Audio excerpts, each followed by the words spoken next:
What's up, everybody? Gavin Carpenter, Jonquil Landscape, coming to you from Atlanta.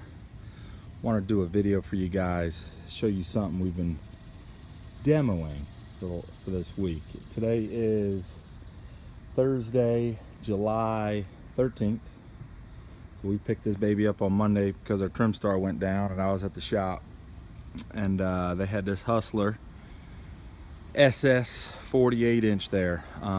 This is something I've been pondering back and forth whether I wanted to change from the 36-inch trim star that we have over to this SS.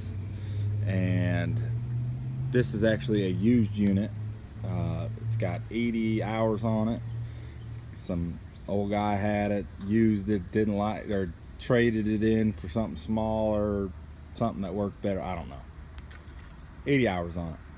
Damn near a brand new unit. It's clean, sharp. Everything looks nice on it. But like I said, I've been debating on a 36 in this SS versus the 36-inch trim star. So I took the liberty and opportunity to grab this since he was going to give me a chance to demo it. We had a couple big yards to do this week, so I checked it out and I want to give you guys some feedback.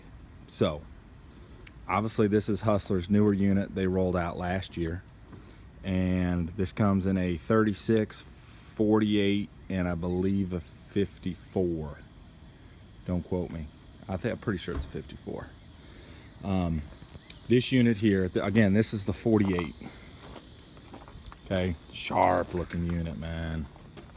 Sharp looking unit. That's why I liked it so much. I've got a 7x16 enclosed trailer. So y'all have seen my other videos. So this, the trim star with the jungle wheel shimmied up and the 54 SDX will fit on that trailer, but it is nose to tail full, and you can tell driving it. It's got some weight on it. This mower is about 1,000 pounds.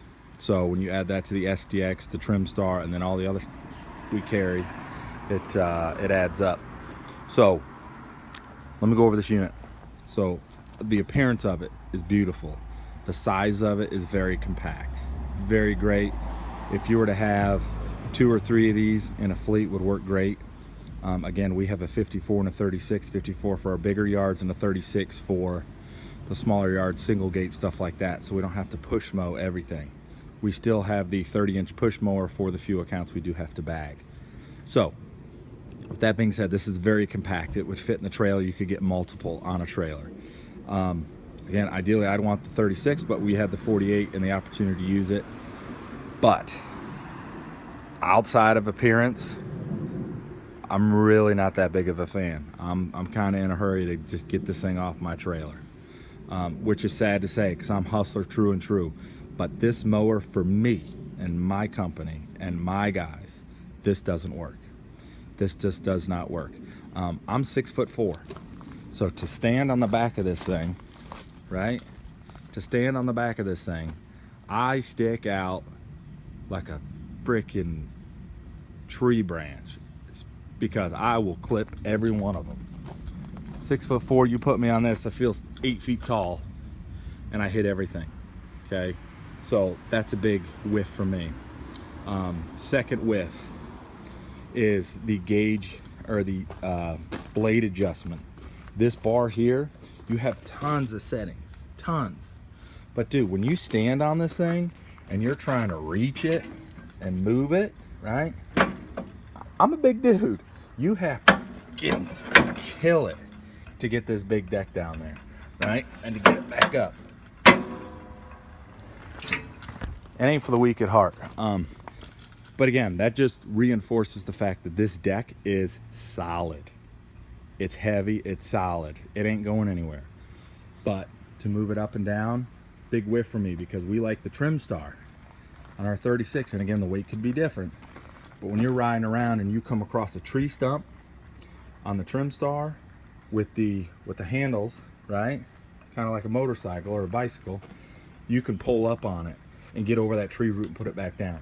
When you're standing on this thing, you've got both hands on controls here, okay? You've got both hands. When you see a tree stump, you've got to release one of these hands to get to this handle. And if this thing's heavy as hell, there's really not a whole lot you can do here. It's just damn heavy. Because riding on it, there's a couple routes I would rather lift the deck up, drive over it, come back and string trim it, versus blowing a spindle, chipping a blade, and hitting the nub of that tree root. It's the last thing I want. Okay? This thing's heavy. Not a fan of the parking brake. You know, it's right there. Again, it's just different from the Trim Star, which the handle's here, parking brake, or the Hustler putting the brakes out, right? So the deck's heavy, the parking brake's kind of goofy.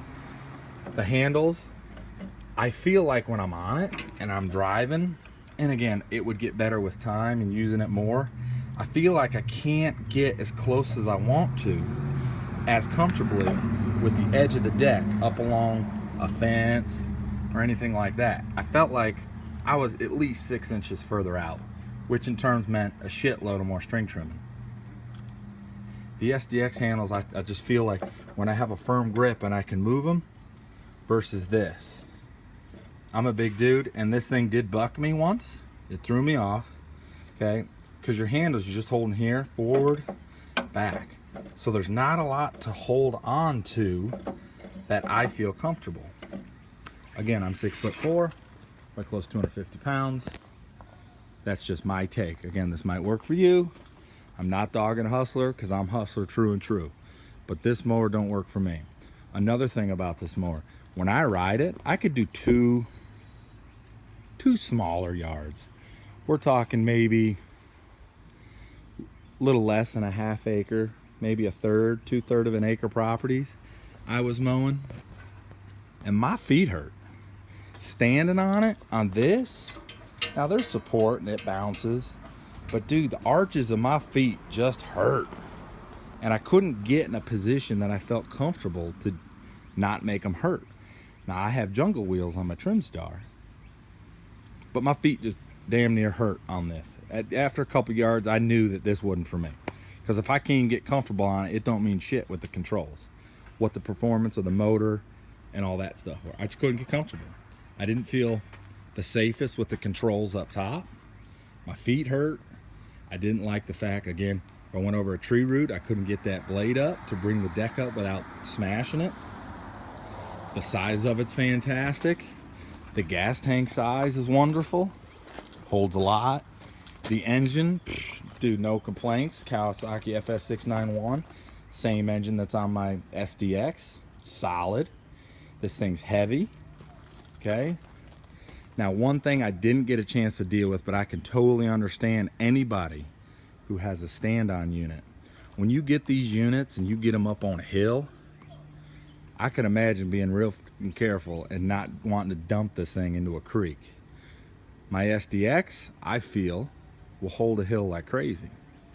But again, 54 inches, and I'm sure, because of the way it sits, I'm sure the wheels are probably maybe a little further apart. I don't know. I'd have to check the specs on that, but I'm just guessing, right? Typical PTO switch, choke, throttle. Like I said, tons of power, gas tanks, got plenty of space. Smooth looking unit, okay? Cost of this unit, right? This unit brand new, I think is probably mid sevens, maybe 7,900, 7,800. Used, this thing's got 84 hours. Okay, I put 3.5 hours on it this week. But he's asking 55 for this. Great guy, great shop. Believe me, if I liked it, I'd have bought it. But again, it don't work for me. I wanted the 36 anyway. But all this did for me after using this the last couple days is put to bed the idea that a 36 inch in the SS would have replaced my Trim Star. Not gonna happen. Not gonna happen. Again, smooth unit, like the way it looks, compact size, heavy duty. But again, for me, doesn't work. For my company, doesn't work. Even my guy that rolls the Trim Star all the time jumped on this, didn't like it. So that's just my reviews, my thoughts. Got any questions, comments? Throw them down there. If you ain't subscribed, get subscribed. Till next time, y'all be good. I'm out.